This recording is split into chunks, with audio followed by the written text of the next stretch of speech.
O tema que eu trouxe hoje no direito administrativo é sobre a avaliação de desempenho no setor público.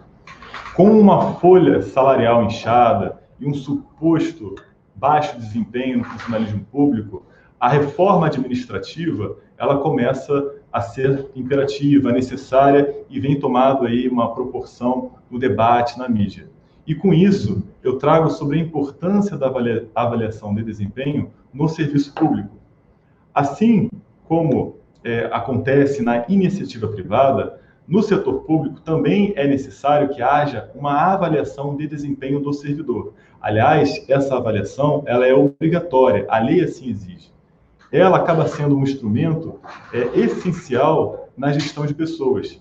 É justamente por meio da avaliação de desempenho que nós compreendemos como está o nosso ambiente de trabalho. Nós compreendemos se aquele funcionário ele tem dado resultado de forma satisfatória ou não. Então é necessário que a administração ela faça essa boa avaliação para entender como tem sido a prestação de serviço público. E outra observação, para a gente trazer um caso prático e trazer algumas dicas para os ouvintes que atuam nessa área ou conheça alguém que passe por isso. A avaliação de desempenho, nós temos a periódica e também a especial, ela também é necessária para garantir aquela famosa estabilidade do servidor público. Estabilidade essa necessária para a própria atividade administrativa. Por quê? Sem essa estabilidade, o servidor público ele estaria sujeito a pressões de governos que mudam de 4 em 4 anos. E com isso, muitas políticas públicas e o próprio funcionalismo público seria prejudicado com isso. Mas que para o servidor adquirir essa estabilidade, além do período de 3 anos que a nossa Constituição Federal exige, também é necessário que ele seja aprovado nessa avaliação especial de desempenho. E aí, qual seria o grande problema, Gustavo? Existem os critérios para que aquele servidor seja aprovado nessa avaliação. E esses critérios, eles precisam ser o mais objetivos possíveis. Por quê? Senão acontecem abusos, arbitrariedades. Nós temos exemplos de critérios que um servidor público passa.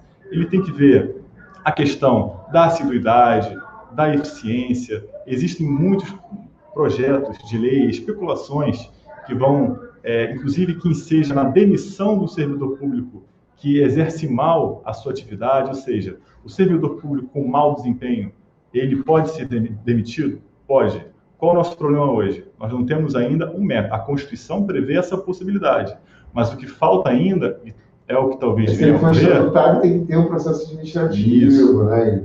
Ele pode perder seu cargo público ou por uma sentença judicial, transitado e julgado, ou então por um processo administrativo, que já chegamos a falar aqui em outras ocasiões, em que lhe seja assegurada ampla defesa e contraditório. Mas o grande concerne que vem em debate público é se aquele mau servidor com baixo desempenho, ele deve ou não ser demitido. Mas nós já temos algumas ocasiões em que isso ocorre justamente no desligamento do estágio probatório. E acontecem alguns abusos, Gustavo, que é preciso o servidor ficar atento. Como, por exemplo, às vezes, aquele servidor, justamente por uma perseguição ou uma avaliação da chefia imediata, porque embora nós tenhamos aí uma comissão responsável, é o chefe imediato daquele servidor que, na prática, vai realizar a avaliação, que é ele que verifica que está de perto. E um exemplo, no quesito assiduidade, de 0 a 10 ele recebe uma nota 4. Só que, se nós olharmos a folha de ponto daquele servidor, ele sempre foi pontual, ele nunca faltou.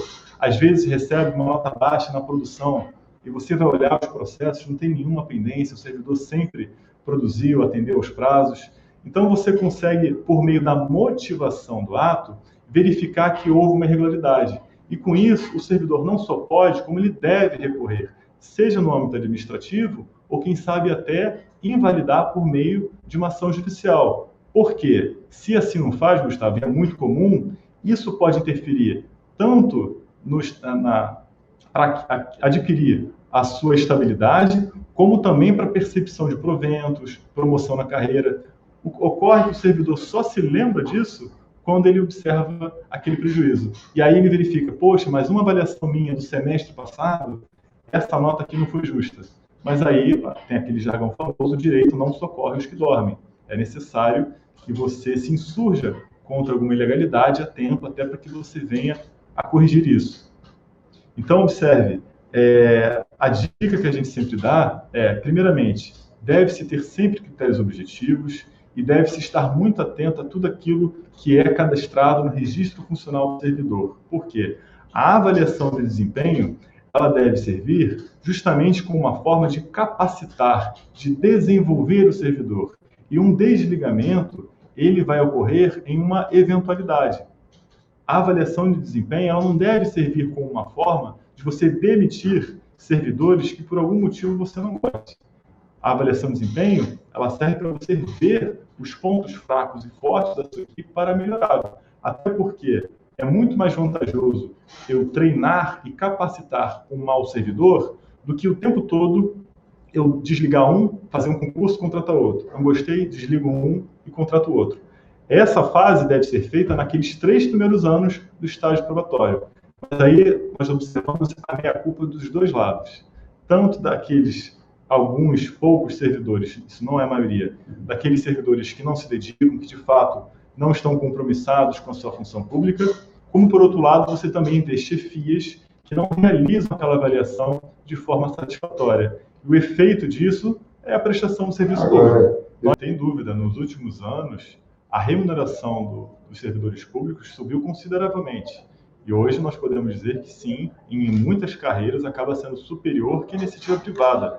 E esse é um debate tão interessante, Gustavo, porque existem muitas especulações de possibilidades do que venha a ocorrer com a reforma administrativa. Desde se perder a estabilidade, essa é uma das propostas, como também de estender esse prazo do período probatório, ou aumentar de 3 anos, talvez para 5, talvez para 8 anos, justamente para que o servidor tenha uma maturidade e comprove aquela capacidade de continuar no cargo público. Até porque se ele ficar em observação por 8 anos, dificilmente depois dos 8 anos ele vai molegar. Já vai ter um hábito. Sim. Né? 3 anos passa muito rápido. E, na verdade, Gustavo, o que as pessoas se esquecem é que demitir um servidor por mau desempenho hoje é possível conforme a Constituição. O que falta é justamente estabelecer critérios para tanto. Então, se aquele servidor, ele de fato não trabalha, ele é desuso, enfim, ocorrem outros tipos de problemas, já vimos que há outros mecanismos, como o próprio PAD, que é o processo administrativo disciplinar, que pode ocasionar a demissão, o desligamento desse servidor. Então, o que nós temos que observar é que essa busca pela eficiência na administração pública, ela é muito benéfica, ela é muito sadia, e ela tem que ocorrer.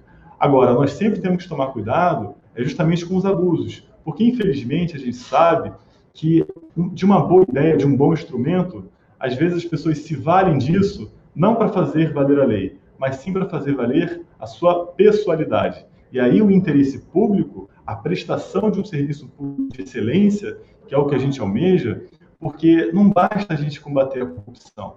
Combater a corrupção é muito pouco, é o óbvio. Nenhuma pessoa favorável à corrupção. Pode-se usar esses mecanismos, inclusive, para expulsar de um grupo de servidores um que não concorda com a corrupção.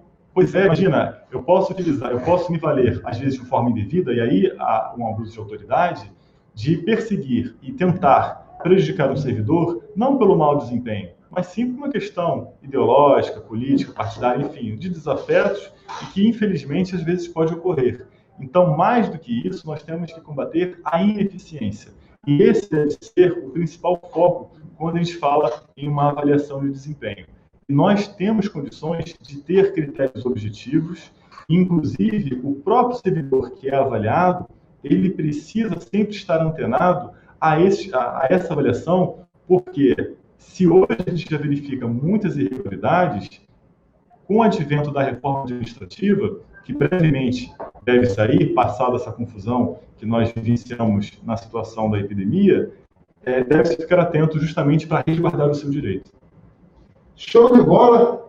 Dr. Glauber Neblites aqui no Sabadaço, costumeiramente dando um show, ensinando muito. Hoje você falou de um assunto, meu camarada, que realmente é polêmico. É extenso. É polêmico e abre muito debate. Eu não